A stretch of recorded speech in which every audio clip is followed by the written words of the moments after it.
I was pulled into a military program when I was between the ages of 6 and 7 years old.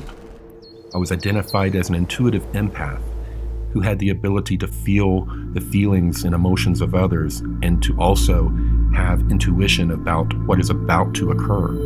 I was trained over many years, and at the age of 13, I was brought in for a big test. In the middle of the night, we boarded these small shuttle-type craft. With me were a couple of delegates and 2 other intuitive empaths. We were used in groups of 3 to triangulate, looking for deception or danger in meetings. This small shuttlecraft flew towards Saturn, and Saturn started to get larger and larger in our viewfinder.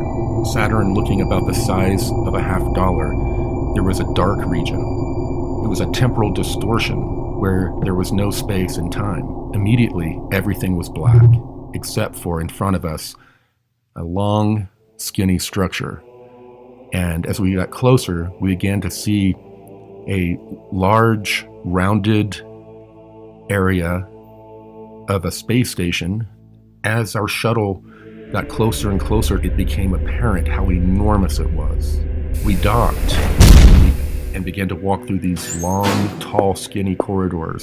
We found ourselves in a huge arena, and all around us were beings of all different types that were obviously much, much more advanced than us. We had been briefed that this was some sort of a grand meeting of over 60 different genetic farmer ET groups that have been manicuring humanity for a long time. We were handed a smart glass pad, and you use a mental component to activate it. All information that you would ever want is at your fingertips, literally.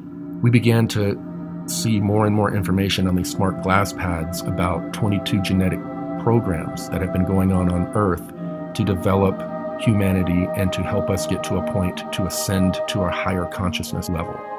We were finding out that eventually these 60 groups would no longer control the genetic experiment on Earth, and that humanity itself would take over.